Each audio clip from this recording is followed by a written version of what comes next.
இந்திய இசை உலகையே கண்ணீரில் ஆழ்த்திய பாடகி ஜானகி அம்மாவின் மறைவுக்கு பிறகு அவருடைய ஒரு வீடியோ இப்போது சமூக வலைதளங்களில் வைரலாகி வருகிறது. மைசூரில் எடுக்கப்பட்ட இந்த வீடியோவில் பாடகி சுனிதா பாடிக்கொண்டிருக்க அதை கேட்டு மகிழ்ச்சியுடன் ரசித்து கொண்டிருக்கும் ஜானகி அம்மாவை காண முடிகிறது.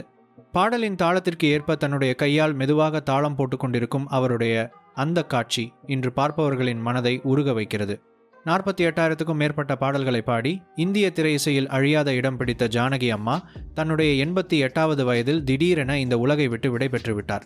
அவருடைய திடீர் மறைவுக்கு உலகெங்கிலும் உள்ள ரசிகர்கள் இரங்கல் தெரிவித்து வருகிறார்கள். 1957ஆம் ஆண்டு விதியின் விளையாட்டு படத்தின் மூலம் பின்னணி பாடகியாக அறிமுகமான ஜானகி அம்மா அதே ஆண்டு 6 மொழிகளில் பாடி தன்னுடைய பயணத்தை வலுவாக தொடங்கினார். 60 ஆண்டுகளுக்கும் மேலாக பல இந்திய மொழிகளில் பாடிய அவர் ஒவ்வொரு மொழியிலும் லட்சக்கணக்கான ரசிகர்களை சம்பாதித்தார். அவருடைய தனிச்சிறப்பு என்னவென்றால், தமிழில் பாடும்போது தமிழிலேயே பாடலை மனதில் வைத்திருப்பார். தெலுங்கில் பாடும்போது தெலுங்கிலும், இந்தியில் பாடும்போது இந்தியிலும் என மற்ற மொழிகளில் பாடும்போது மட்டும் அதை தெலுங்கில் எழுதி வைத்துக் கொண்டு பாடுவது வழக்கமாக இருந்தது.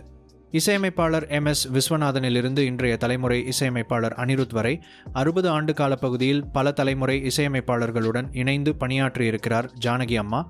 2016ஆம் ஆண்டு மலையாளத்தில் வெளியான 10 கல்பனைகள் படத்தில் இடம்பெற்ற அம்மா பூவினும் என்ற பாடலை பாடியதே அவருடைய கடைசி பாடலாக அமைந்தது.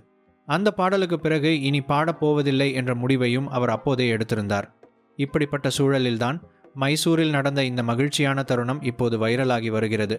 வெறும் பாடலை ரசிப்பது மட்டுமல்லாமல் தன் கையால் அழகாக தாளம் போட்டு கொண்டிருக்கும் ஜானகி அம்மாவின் அந்த இயல்பான மகிழ்ச்சியான தருணத்தை பார்க்கும்போது பார்வையாளர்களின் கண்களில் குளிர்ச்சியும் அதே நேரத்தில் கண்ணீரும் நிறைகிறது.